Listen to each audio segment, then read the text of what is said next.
A couple of reasons why I approach it this way. Number one, the more talent you have, the more ability you have, the more your value is. Let's face that. And you're only as good as your last chart you did, quite frankly. You're only as good as your reputation, in other words. I don't advertise. I do have a website now. In the last couple of months I made one, but I've never had a website.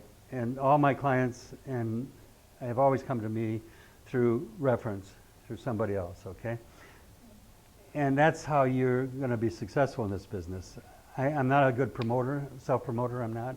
I'm just not. That's not my thing.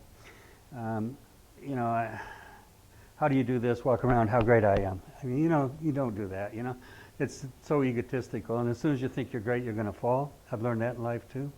As soon as you think your ego gets so big, you're going to get slapped down real quick. So I've learned to keep it a little humble and not get to that place, and try not to ever get that place where I think I'm so smart and good, because it's really a bad place to go. But I do value what I do. I spend a lot of time doing it. You know, if I prepare a chart, it's going to take me a couple hours of work and getting it all ready. So for me, my time's valuable, and I have a family to take care of. And I'm going to give you one more thing about your comment, okay? And I'm not judging it. We all have to approach it our way, but I'll give you one more comment. What I've learned in life is something that I learned years ago that I've lived by. And there's only 3 ways to be in life. You can be selfish, and you exploit others. You can be selfless and exploit yourself. Or you can have selfness and exploit neither one.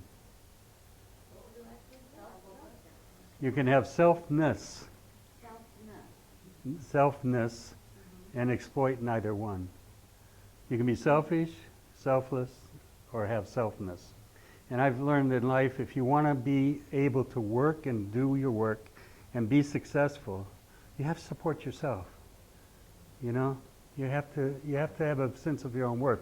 Now I'll give you one other side of this. People value what they pay for. I've always had a hard time because I like to give my books away. And I've learned over the years that if you give it away, they likely won't read it. But if you charge them for it, guess what? They've invested something themselves in it.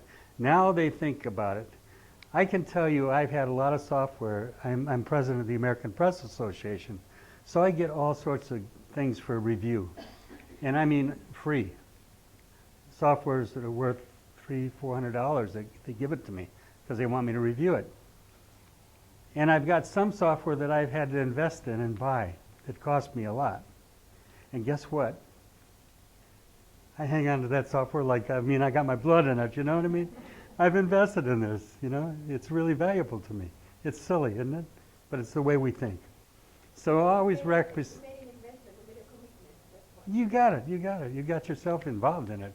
You know, and so I give that to you because I don't want you to misinterpret me.